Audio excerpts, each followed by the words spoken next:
You coach your clients to delegate. You help them get out of the weeds and to build something that runs without them. So why are you still doing it all yourself? Quietly, you've started to wonder if the problem is just you. But it isn't. Hiring hasn't fixed it. One bad hire could cost you months, which is more than you'd admit. By the end of this video, you'll see why hiring keeps letting you down, and the one thing you can actually hand your work to instead. First, we'll go over why hiring keeps failing you, then why you can't let go, then what to delegate to instead, and finally, what your week looks like afterward. Hello everyone, I'm Jonathan Probert. I help coaches and consultants put their admin on autopilot with AI, and I'm running my whole business solo. So you've decided it's time to hire, because you know you need the help.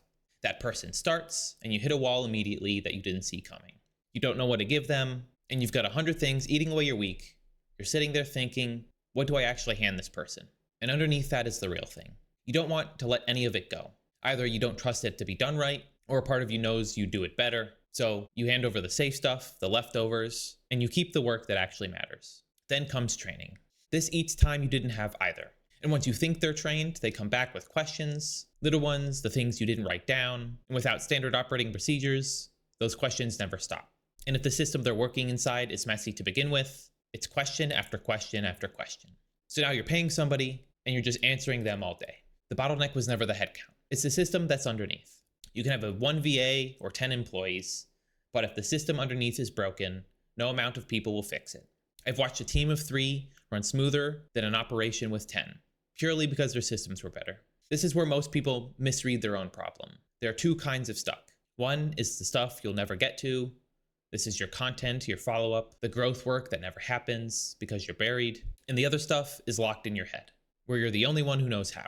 Hiring only helps with the first kind, but only if the processes live somewhere outside of you. So you need to write that SOP, hand it over, and yeah, it might only be 80% right the first time. Every time after that, it creeps closer to 100%. Until one day, that task that you've handed off is just gone from your day, and you don't have to worry about it. But if you skip that step and watch what happens the day the hire quits, you'll see that someone will have to pick up the process and get it back on track. And usually in a small business, that's you. And it becomes that oh shit moment where you've just inherited an extra hour a day that you didn't have to spare. The work came home because it never really left your head. Now onto the I could do it better thing. You probably could do it better. You've been doing this for years, but that only counts for the work that actually needs you. This would be the coaching, the consulting, the strategy, things you need certifications or expertise for, and the thing being the whole reason the client pays you. So yeah, that's the thing only you can do. But the admin, the follow-up, the back-end operations, everything that has nothing to do with coaching or consulting or strategy, sure, maybe you do it better, but the real question is a different one. Should you be doing it at all? And obviously the answer is no. Your time should go to the stuff you're great at, more clients, more meetings, more of the work only you can do. But you didn't sign up to manage people. You signed up to be a coach. You don't actually care who does the admin. You just want it done, so you get your time back. And managing people is just a hat you ended up wearing because you own the place, not one you wanted. And so when your name is the business, I'd understand why letting go feels scarier. Handing something off and it going wrong could hurt your reputation. Stuff that's client-facing makes you look worse, and your content ends up sounding off and not like you. So you end up feeling like everything has to run through you, but does it really? Most of what's eating your week never actually touches a client. And even if it's just a little off, that 80%, you can still fix it with nobody ever seeing it. But in the end, you always land on the easy answer. You're just bad at delegating. It's some flaw that you can't shake. If I keep hearing this from many sharp owners that they're all bad at delegating, isn't this a little suspicious? Blaming yourself is easier than looking at the real problem. And while you sit in that story, the clock keeps running. It's only a couple hours a day, right? Well, that stacks. 2 hours a day is 10 a week, and 10 a week is 13 weeks a year. That's the trip you didn't take, the gym you keep meaning to get back into, and the dinners you missed. The owner who hands it off right hits the goals they set, while the one who never does ends up burnt out in the same spot, only a year older. Now let's get back into delegating. You don't actually have to delegate to a person anymore. You can delegate to AI now, and have it actually do the work. You only train it one time, and it remembers what you tell it. And no, I don't mean opening ChatGPT and asking a question.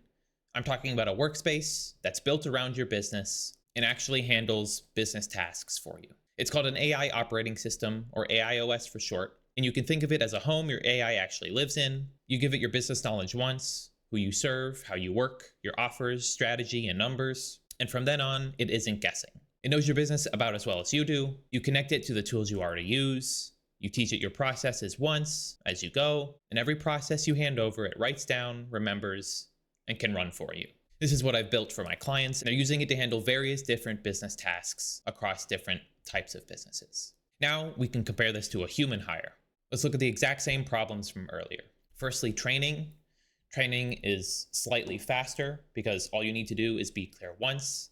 It takes the whole thing in, and it has far fewer clarifying questions. And those repeat questions never come again because it's writing its own documentation as it goes, turning it into an SOP that it checks every single time. And while there might be an odd edge case that you have to instruct it on, the everyday work is handled better than a person would. And it never quits on you. It doesn't take a better offer or hands in its 2-week notice. So you never have to start the training over with somebody new. Let me give you an example. Let's take a look at your business data. A good owner needs to stay on top of their business numbers. This is stuff like KPIs, revenue, marketing metrics, all that kind of stuff.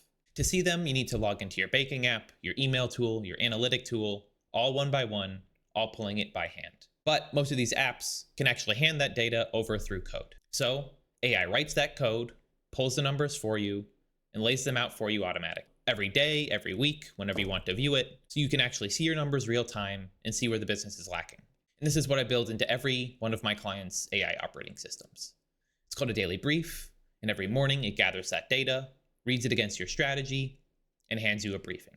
So when you wake up and turn your computer on, you already know where the business is standing, and you don't have to open all of those different apps. This is why it isn't another tool you'll abandon in a month. The ones you tried before were disconnected. They all did one trick each, and none of them actually knew your business. It's a system that carries your context everywhere. It can pick up any of the tools you already use, and it'll be using it right because it knows your business, and it's getting more out of it than you would alone. And then we can look at the fear underneath it all. What if I lean on it and it breaks? We can look at that hire again. They learn your system and they run it, but then they take off for a better offer and leave you, and now you're scrambling to train somebody, and you do the task in the meantime. This system can't do that to you. It runs on your context, your SOPs, it's written down, yours, editable anytime, and it can't leave you. And if the code behind a task breaks, if it throws an error, the AI will catch it and rewrite the code to fix it. So you don't have to worry about that either. And if you want it done differently, all you do is tell it or hand it a new SOP, and that's the whole change. So you can lean on this, and when it breaks, it repairs itself, and you're never left stranded the way your hire could leave you. So what does it look like after you've installed this system and used it for a few months? Imagine you're 3 months in. The system's running your admin. You've set it up once, told it what to do, and now it just handles it. So you wake up and start your day, and before your first coaching call, the admin's already taken care of. And so you've actually booked an extra coaching call this week. And in general, you can keep booking more. Or you've booked nothing. You actually hit the gym 4 mornings out of this week, and you've made it to your kid's game on Tuesday. Or maybe you just had white space on the calendar for the first time in years and you're actually relaxing. And there are more people pulling this off than you'd think. US one-person businesses earning over $1 million a year jumped from around 31,000 in 2012 to around 58,000 by 2021. Solo businesses are growing faster than ones with employees. And now that AI is a thing, it makes that path a lot easier to walk. And it's never just the hours. When you're actually in the gym or with your family or on a trip, your head clears, and a clear head has the capacity to work on the business instead of drowning in it. So the business grows easier too. You getting your time back and the business growing turn out to be the same thing. That old idea of more people equals more growth, it never really was true. And now we're shifting to this new model of AI first. The system handles the repetitive admin, and that frees you to grow. So maybe you do stay solo, plenty of people will, but if you do decide to hire, now you've got the time to make the right call on who, and the work you hand to that person is actually the meaningful stuff, because the basic repetitive work is already handled. We come back to that line that everybody knows of working on the business rather than in it. You might have taught it or been told it, and this is how you finally live it. Think about the repetitive tasks eating your day right now. The ones you could hand to AI with a simple SOP. You hand them off, and they get done in a fraction of the time. So you've heard that line your whole entrepreneurship career. This is where you actually get to feel it. You were never bad at delegating. You just never had the right thing to delegate to. But now you do. Hiring was never going to fix your bottleneck. A good system does. If this gave you something, subscribe. I post every Tuesday and Friday. And I want to hear from you, coaches, consultants, and strategists. What's the one admin task eating away your week right now that has nothing to do with the work you love? Drop it in the comments. I'll read every one. See you in the next one.